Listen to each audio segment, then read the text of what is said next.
मोर रोज channel के आपण मानकु सबको स्वागत करुछे।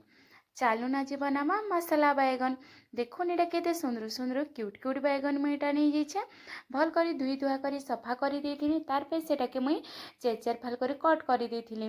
देखुन तार पे आलू गुटे मुई नहीं जाइछे। एटा मीडियम साइज रो आलू गुटे और सेटा के छांची करी एंता लंबा लंबा काटी देथिनी। तार पे सेतिरे मुई गुटे मसला रेडी करनी। सेतिरा लगे बेसन हल्दी जीरा पाउडर आउ नहीं जाइथिनी टिके गरम मसला नहीं करी नून टिके दे करी भल करी सेटा के देखुन सानी देली। आउ से बैगन भितरे भरी देछे मुई एटा पूरा फुल फुल भर्ती देछे। पूरा रेडी ही गला देखुन पूरा भर्ती देली। तार पे कढ़ाई गुटे नेली तेल गरम हैला। तेल गरम हैला परे तार पे सेतिरे सबु आलू मांकु मुई दे देछे।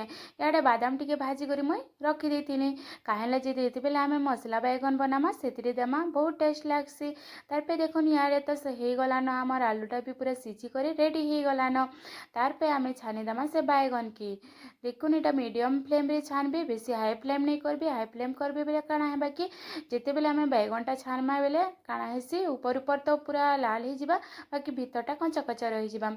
सेतर लागिटा मीडियम फ्लेम रे लो टू मीडियम रे छानबे बेले पूरा परफेक्टली सिझी जासी। आ बहुत भल लागसी तरकारीटा मसला बैगनटा बहुत भल लागसी। तार पे देखुन इटा तो रेडी हे गला। तार पे सही कढ़ाई रे मुई इटा नहीं गली तेल तेल गरम थिला सेतिरे मुई दे देली जीरा आउ इटा लहसुन काटी करी रखिथिली दे देली। आ सुखा मिर्चा दुईटा दे देछे प्याज काटी करी रखिथिली दे देली। भल करी टिके भाजी हे गला लाल जर्जर हे गला बेले तार पे मुई सेतिरे दे देली सुखा मसला रे देछे हल्दी टिके दे देछे जीरा पाउडर देछे गरम मसला देछे आ टिके भाजी देछे आ सेतिरे करी पाउडर भी टिके दे देछे आ भल करी टिके सानी देली।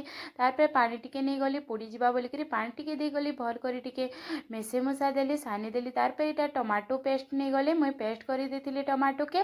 तार पे सेतिरे टिके मुई नहीं छे इटा लंका गुंड टिके नहीं छे इटा होचे कलर आसबा। तार पे भल करी टिके भाजी पूजा देली पूरा सुखा ही गला तेल छाड़ला पानी पूरा सुखी गला परे देखुन एटा मसलाटा पूरा रेडी ही गला हमर। सेतिरे मुई जेन बादाम भाजी करी रखिथिली सेटा के चूरी देथिली देखुन एटा देदेर खणिया करी चूरी देथिली आउ दे देली। तार पे पानी टिके दे करी भल करी मसला के आउ टिके कसी देछे। तार पे भल करी पानी दे करी सेटा के फुटपार लगी 2-3 मिनिट लई रखी देली मुई। जेते बेले मसलाटा पूरा फुटी गला सेतिरे जेन छानी करी रखिथिली बैगन और आलू के भी दे देली।